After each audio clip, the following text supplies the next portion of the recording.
My name is Kevin.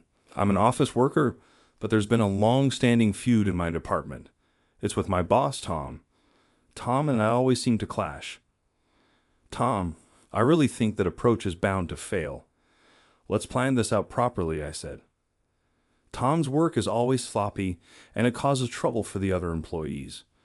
Everyone is too scared to stand up to the fearsome boss, but I'm the only one who speaks out. Shut it, Kevin. You're so annoying, Tom would say with an annoying sigh, often leading to a big argument. Today was no different, with Tom and I at odds again. What was unusual was that despite being lectured in front of the other employees, a humiliating situation, Tom kept smirking triumphantly. What's with that attitude? If you have a problem, just say it then, Tom said.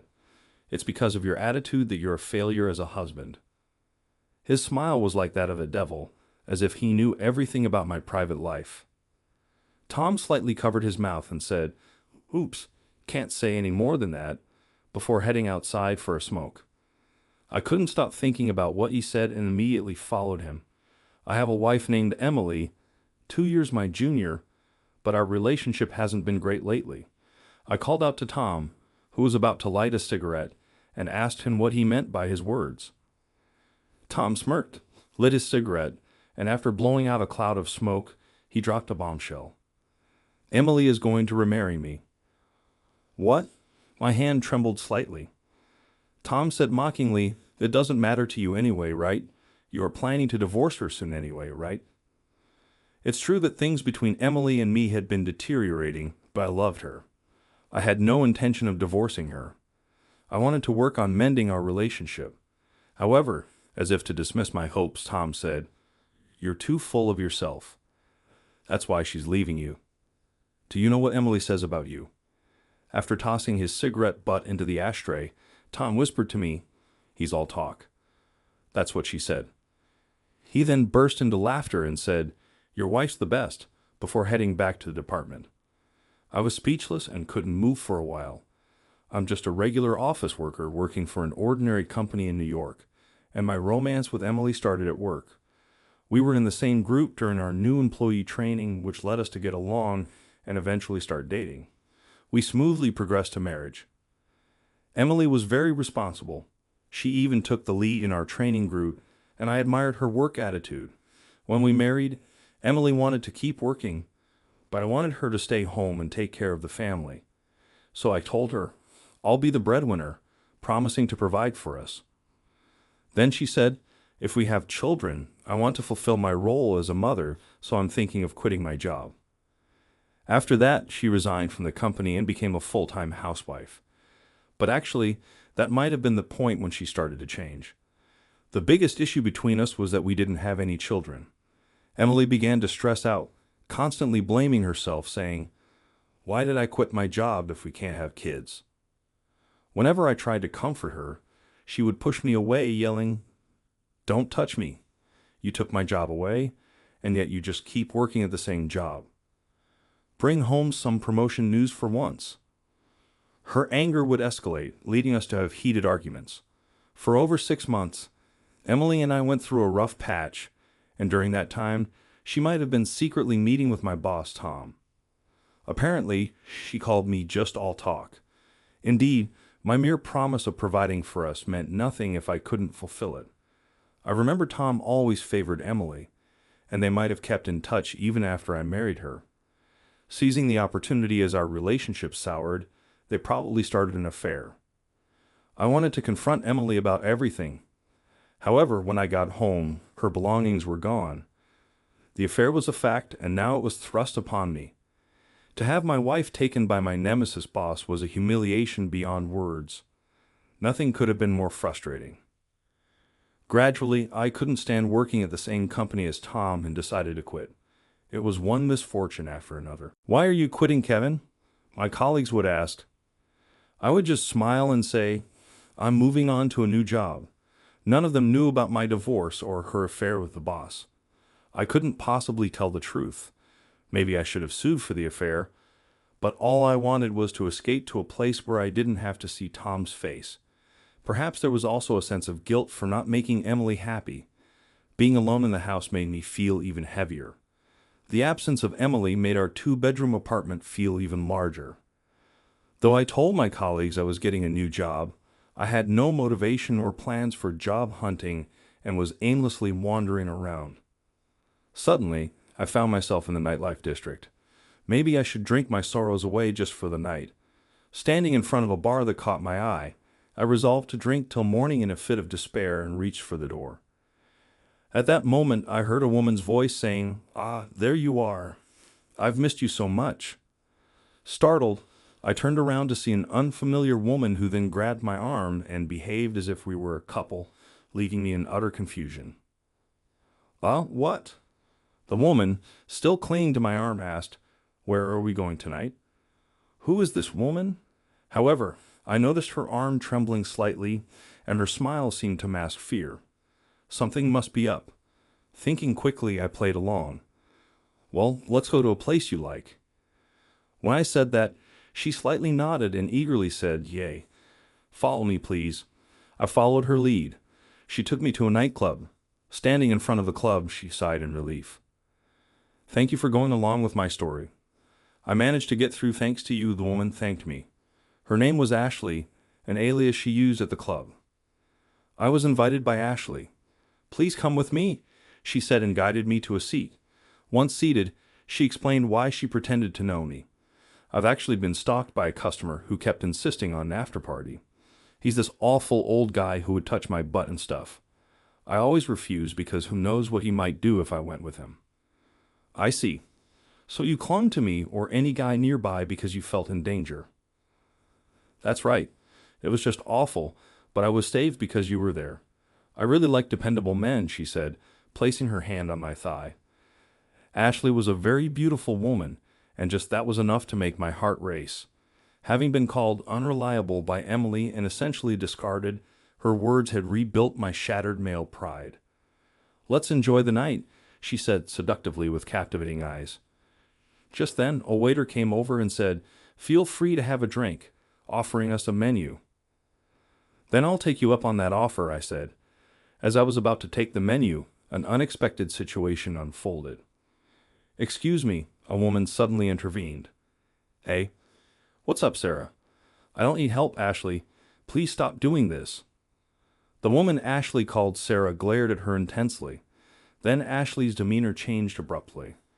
"What?" "Come with me." Sarah grabbed my arm and pulled me out of the club. As I was being dragged along, I couldn't help but think about how many times I was going to be grabbed by a woman today. "We should be safe here." "Sorry, Kevin." No, it's okay. I'm used to being dragged around." "Wait, how do you know my name?" "Don't you recognize me?" she asked, turning to face me. "Wait, I've seen her somewhere before." After staring at her for a while, I suddenly exclaimed, "Lily, is that you?" Lily was a junior from the company I had recently left. My impression of her was of a very serious and quiet woman who barely wore makeup. But now what about her? Her mascara was dramatically curled, and with bold cheek and lip makeup, she had completely transformed into a woman of the night. "You work here?" I asked, and Lily nodded. Sarah was her alias in the club. I knew the company allowed side jobs, but I never imagined she had this other side. When I saw you come to the club, I was surprised. But since you left the company recently, I thought it wouldn't be a problem to talk to you. I didn't want to see a former senior getting tricked. "What do you mean?" "That Ashley, she's been using some pretty nasty tactics to lure customers lately. Did she grab your arm and say, 'I missed you,' making up a story about being stalked by another customer?"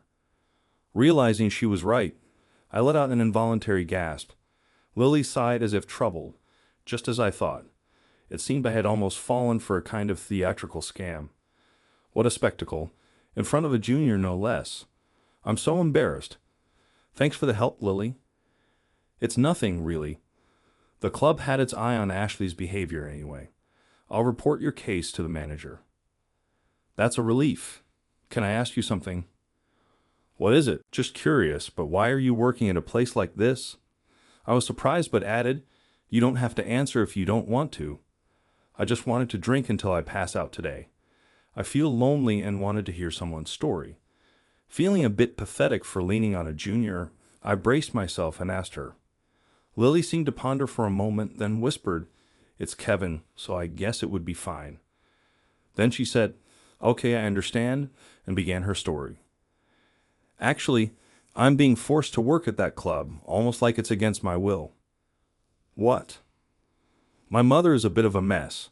After she divorced my father, she went off the deep end, got involved in some weird religion, and racked up a huge debt.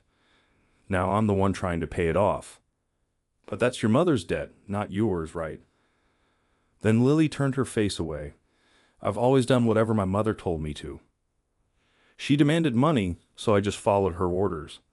Lily shared that she grew up enduring violence from her mentally unwell mother, which made it hard for her to defy her. "I used to be a brighter girl, but ever since my mother changed, I've become shy and gloomy. I hate what I've become," she said. She, who was always expressionless, distorted her face only when saying these last words.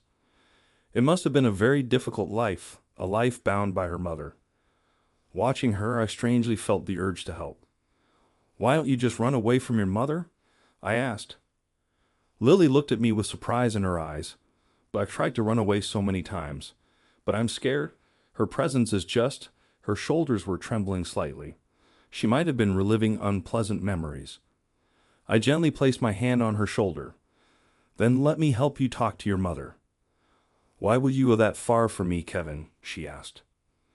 I shrugged and gave her a smile. "I had divorced. You know about Emily, right? She was having an affair with Tom." "A divorce, really?" she asked. I said yes and tried to smile, but inside I felt like crying. "I ran away from that job. I had to escape. It's embarrassing and pathetic. But I ran and ran." I repeated the word ran and then said, "I'm trying to grab onto the next happiness." I surprised myself. Just moments ago I was in the depths of despair, but now I could say something so positive. It's okay to run from the past. Next time, you just need to find happiness in the future. It felt like I was telling myself more than Lily. "Right, I should also look forward," Lily said. The reason I wanted to help Lily was that I saw her in the same brink of despair as I was. When I looked up, our eyes met. Lily, with a slightly apologetic expression, asked, "Will you really help me?" "I definitely will," I replied, and later arranged to meet with her mother. A few days later, I went to Lily's family home and met her mother. "Could you please let your daughter go?" "Let her be free," I pleaded. But her mother yelled, "Don't stick your nose into other people's family matters. Your daughter is an excellent worker, but if she keeps juggling the day job and a night job, she'll break down eventually. Are you okay with that?" I found myself shouting. Still, her mother refused to listen and threatened, "If you say another word, I'll call the police." But then Lily, with tears welling up in her eyes, said, "Mom, please stop. I'm going to leave you, Mom." It seemed my words had given Lily the courage she needed. Despite her long-standing fear of her domineering mother, she now confronted her with all the frustration she had been holding back. It was an ordeal so terrible that I wondered if it was even appropriate for me, an outsider, to hear. The realization that her daughter was truly leaving must have struck her mother, who then pleaded, "Please don't abandon me." But Lily's resolve didn't waver, and finally she said goodbye, pulling my arm as we left the house. On the way home, Lily asked me, was this the right thing to do? It was good. Take some time away from her. You can meet her again later. For now, just take care of yourself, I said. As I said this, Lily seemed to find some resolution and showed me a smile for the first time, saying, "You're right. Let me treat you to something as a thank you next time." Her smile seemed to soothe my troubled heart. I never knew Lily's smile could be so lovely. I found myself gazing at her for a long while. From that day on, our relationship changed from former colleagues to companions who had shared tough experiences. Later, Lily and I started dating. She became brighter and more beautiful, always sharing smiles with me. Then one day, I ran into the most unexpected persons. It was my ex-wife Emily and my former boss Tom. "Wow, what's this? Are you two together now?" "That's quite a surprise," Tom said, looking astonished. switching his gaze between me and Lily. Emily, on the other hand, awkwardly averted her eyes from me. My heart almost stopped upon encountering these two, the very source of my trauma. I braced myself for what they might say, but surprisingly, it was Lily who started talking. "Tom, have you found a new job yet?" It was too late by the time Tom responded. "Hey, wait." Emily turned to him, demanding, "What do you mean, new job?" "That guy caused some problems at the workplace, so he's resigning at the end of this month as part of taking responsibility." "So good luck, Tom," Lily said, and then pulled my arm, saying, "Let's go." As we walked past them, I could hear Emily and Tom's loud argument from far away. Feeling a bit relieved, Lily grinned. "That was a little payback for the two who hurt you." Her dependable smile made me smile too.